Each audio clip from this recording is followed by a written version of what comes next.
यहां पहले और दूसरे वचन में याकूब लिखते हैं, तुम में लड़ाइयां और झगड़े कहां से आ गए? क्या उन सुख विलासों से नहीं जो तुम्हारे अंगों में लड़ते भिड़ते हैं?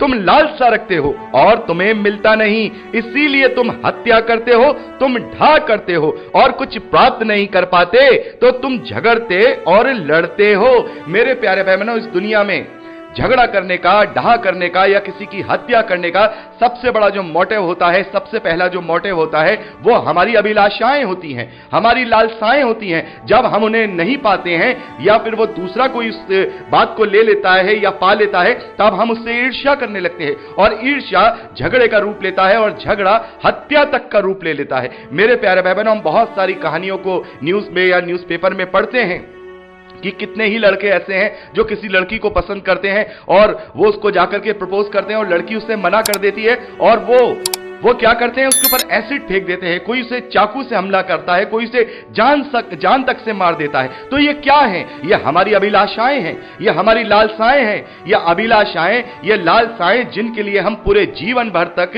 जद्दोजहद करते हैं, संघर्ष करते हैं, वो लालसाएं जो नाशवान हैं और उनके लिए हम लड़ते हैं, उनके लिए हम एक दूसरे को नीचा दिखाते हैं, क्योंकि वो हमें मिलता नहीं है, हम उसे पा नहीं पाते, हम उसकी लालसा रखते हैं। यहां पहले वचन में याकूब लिखते हैं, क्या उन सुख विलासों से नहीं जो तुम्हारे अंगों में लड़ते भिड़ते हैं? इंग्लिश की बाइबल में लिखा है लस्ट। लस्ट का मतलब होता है अभिलाषाएं, यानी हमारी जो अभिलाषाएं हैं, यदि हम इस धरती की अभिलाषाओं को अपने ऊपर हावी होने देंगे, तो फिर यदि हम उन्हें नहीं पा पाएंगे, तो फिर हमारे अंदर उस दूसरे व्यक्ति के लिए डाह उत्पन्न होगा और ईर्ष्या उत्पन्न होगी और वो ईर्ष्या हमसे झगड़ा भी कराएगा, हमसे लड़ाई भी कराएगा और जैसा कि यहां पर लास्ट में वो हत्या भी करा सकता है। तो सारी पापों की, सारी मुसीबतों की जड़ हमारी अभिलाषाएं हैं, हमारी लालसाएं हैं, हमारा एम्बिशंस हैं। मेरे प्यारे भाई बहनों, यहां पर यदि हम संतोषी जीवन जिएंगे, या जैसा कि वचन हमसे कहता है कि जैसा है, जितना मिला है उसी में संतोष करके परमेश्वर का धन्यवाद करो, क्योंकि हमारा जीवन यहां का नहीं है। यदि हम अपना जीवन यहां का समझेंगे तो यहां की अभिलाषाओं के लिए ही जिएंगे। और हम देखते हैं बहुत सारे लोग ऐसे हैं, बल्कि मैं कहूंगा कि 85% मसीही विश्वासियों में भी ऐसे मसीही विश्वासी हैं जो आज भी केवल दुनियावी जीवन के लिए ही जी रहे हैं। परमेश्वर का धन्यवाद भी उनका दुनियावी वस्तुओं के द्वारा ही उनकी कसौटी बनी हुआ है कि जब वो उन्हें प्राप्त होती है तो वो परमेश्वर का धन्यवाद करते हैं, और यदि वो किसी चीज को प्राप्त नहीं कर पाते हैं तो फिर मैं ऐसे बहुत सारे उदाहरण आपको दे सकता हूं कि वो लोग परमेश्वर को बुरा भी कहते हैं। यहां तक कि कहते हैं कि हमने तुझसे मांगा लेकिन तूने हमें नहीं दिया। आगे याकूब लिखते हैं, इसलिए तुम्हें नहीं मिलता कि मांगते नहीं। मेरे प्यारे भाई बहनों, हमें इसलिए वो चीज नहीं मिलती है क्योंकि हम मांगते नहीं। और आगे बहुत ही महत्वपूर्ण बात याकूब लिखते हैं तीसरे वचन में, तुम मांगते हो और पाते नहीं। मांगते हो और पाते नहीं है। यहां पर याकूब दोनों बातें लिख रहे हैं कि तुम्हें कुछ नहीं मिलता है, तुम कुछ नहीं पा पाते हो क्योंकि तुम मांगते नहीं हो, और मांगते हो फिर भी मिलता नहीं है। तो आगे याकूब लिखते हैं कि तुम इसलिए नहीं पाते हो कि तुम बुरी इच्छा से मांगते हो, ताकि तुम अपने भोग विलास में उसे उड़ा दो।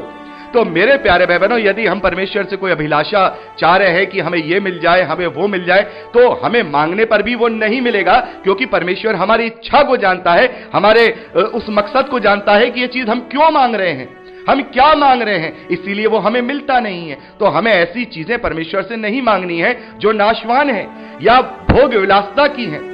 मेरे प्यारे भाई बहनों, बहुत सारे ऐसे भाई बहन हैं जो जवान मसीही भाई बहन हैं जो हमेशा इस बात की प्रेयर रिक्वेस्ट मेरे व्हाट्सएप पर देते हैं कि हमें एक लड़की से प्रेम है या एक लड़के से प्रेम है, ब्रदर उसके लिए हमारे लिए प्रार्थना कर दीजिए कि हमारी उससे शादी हो जाए, वो हमें मिल जाए। तो ये अभिलाषा ही तो है, ये लालसा ही तो है। और यदि हम प्रार्थना करें, हम यदि उनके लिए सब कुछ करें और उसके बाद परमेश्वर की योजना उनके लिए कुछ और हो, तो क्या होगा?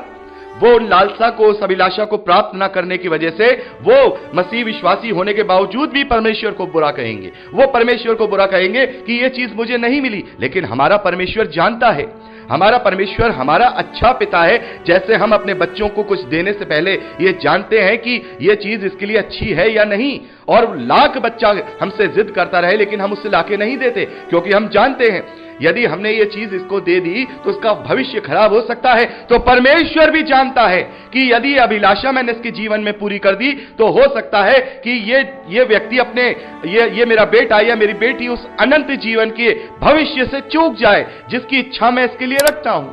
तो मेरे प्यारे भाई बहनों, यदि हमें सुकून से शांति के साथ धीरजवंत बने हुए अपने जीवन को जीना है तो हमें अपने अंदर से वो लालसाओं को, अभिलाषाओं को नीचा करना होगा।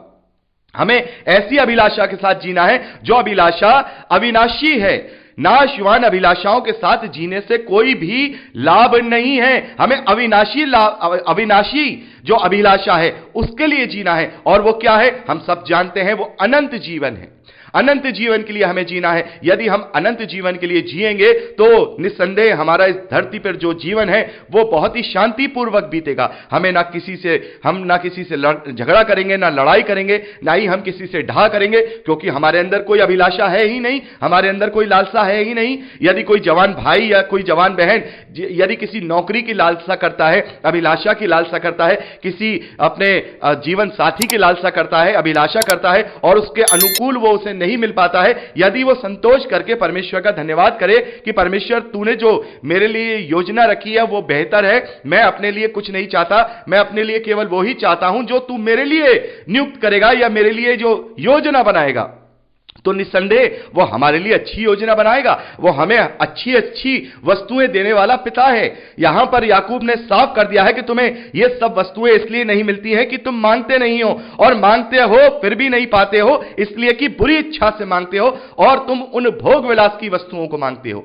तो मेरे प्यारे भाई बहनों, परमेश्वर से मांगने से पहले हमें ये एक बार सोचना होगा कि हम परमेश्वर से क्या मांग रहे हैं। क्या हम भोग विलासता की वस्तुएं मांग रहे हैं? क्या हम उन चीजों को मांग रहे हैं जो नाशवान है? क्या हम उन वस्तुओं को मांग रहे हैं जिन्हें पाकर हमारी बुद्धि बिगड़ सकती है? मेरे प्यारे भाई बहनों, परमेश्वर जानता है कि हमारी क्षमता कितनी है, उसी के अनुसार वो हमें धरती पर वस्तुएं देता है, वो जानता है। और यदि हम शैतान के अनुयायी बन जाएं तो हम देखते हैं मत्ती के सुसमाचार में कि जो शैतान है वो प्रभु यीशु मसीह को जगत का वैभव दिखा करके कहता है कि यदि तू मुझे दंडवत करे तो ये सारी वस्तुएं, ये सारा जगत का वैभव सब कुछ तुझे दे दूंगा। तो यदि हमें अनंत जीवन चाहिए तो हमें परमेश्वर को पिता स्वरूप मान करके जो वो हमें देता है, ये अपने मन में बिल्कुल पक्का कर लेना है कि ये जो परमेश्वर ने मुझे जीवन दिया है या जितना भी मुझे दिया है यही मेरी क्षमता के अनुसार सही है, क्योंकि परमेश्वर बेहतर दृष्टि से हमारी ओर देखता है। वो आगे आने वाले समय में क्या हो सकता है वो जानता है। इसीलिए हमें अपने पूरे जीवन को परमेश्वर के अधीन करना है। जैसा कि प्रभु ने कहा कि बालकों के समान बनो, और बालकों की ये बहुत बड़ी एक क्वालिटी होती है कि वो अपने पिता के अधीन रहते हैं, वो अपने माता पिता के अधीन रहते हैं। तो हमें भी बिल्कुल बालकों के समान अपने पिता के अधीन रहना है। हमें कोई ऐसी वस्तु नहीं मांगनी है जो विनाशी हो, हमें वो चीज मांगनी है जो अविनाशी है। मेरे प्यारे भाई बहनों, प्रभु यीशु मसीह कहते हैं कि पहले उसके धर्म और राज्य की इच्छा करो, उसको खोजो, बाकी ये तमाम वस्तुएं लिखा है वहां मत्ती का सुसमाचार 6 अध्याय उसके 33वें वचन में प्रभु यीशु मसीह कहते हैं ये तमाम वस्तुएं तुम्हें अपने आप मिल जाएंगी, इनके पीछे मत भागो। तुम जब बुरे पिता हो करके अपने बच्चों को अच्छी वस्तुएं देना जानते हो तो हमारा परमेश्वर तो अच्छा पिता है, तो फिर वो हमारी आवश्यकताओं को पूरा क्यों नहीं करेगा, लेकिन वो हमारी भोग विलासता को पूरा नहीं करेगा, क्योंकि वो जानता है यदि मैं इसे भोग विलासता में दे दूंगा तो उसकी बुद्धि बिगड़ जाएगी। मेरे प्यारे भाई बहनों, जैसा कि पौलुस कहते हैं कि पुराना नियम हमारे लिए शिक्षक है, और वहां पर इतने सारे हम उदाहरण देखते हैं कि परमेश्वर ने प्रभु यीशु मसीह से आने से पहले दुनियावी आशीषें बहुत ज्यादा लोगों को दी हैं, बहुत ज्यादा लोगों को दी है। हम सुलेमान को देखेंगे, सुलेमान से ज्यादा वैभव इस दुनिया में किसका हो सकता है? किसका हो सकता है? सुलेमान से ज्यादा वैभव किसी का नहीं हो सकता। और वो सुलेमान जब उस वैभव को प्राप्त करता है तो उसकी बुद्धि बिगड़ जाती है। दाऊद को हम देखते हैं, दाऊद को जब पावर मिल जाती है, वो राजा बन जाता है, उसकी बुद्धि बिगड़ जाती है। तो मेरे प्यारे भाई बहनों, ये सारी चीजें परमेश्वर ने पहले ही कर दी हैं, ये सारे उदाहरण दे दिए हैं ताकि आगे आने वाले समय में लोग समझ पाएं कि इन नाशवान वस्तुओं का कोई भी मोल इस धरती पर नहीं है। हमें उन अविनाशी वस्तुओं के लिए, अच्छी स्वर्गीय वस्तुओं के लिए अपने जीवन को जीना है और हमें बिल्कुल संतोषी होकर के जो हमें जैसा जीवन दिया गया है उसी में परमेश्वर का धन्यवादित होकर के उस आशा के साथ, जो आशा अनंत जीवन की है, उसे पकड़े हुए। ऐसे अनेक वीडियोस को देखने के लिए हमारे चैनल को सब्सक्राइब करें, बेल आइकॉन प्रेस करें और वीडियो को लाइक जरूर करें। धन्यवाद।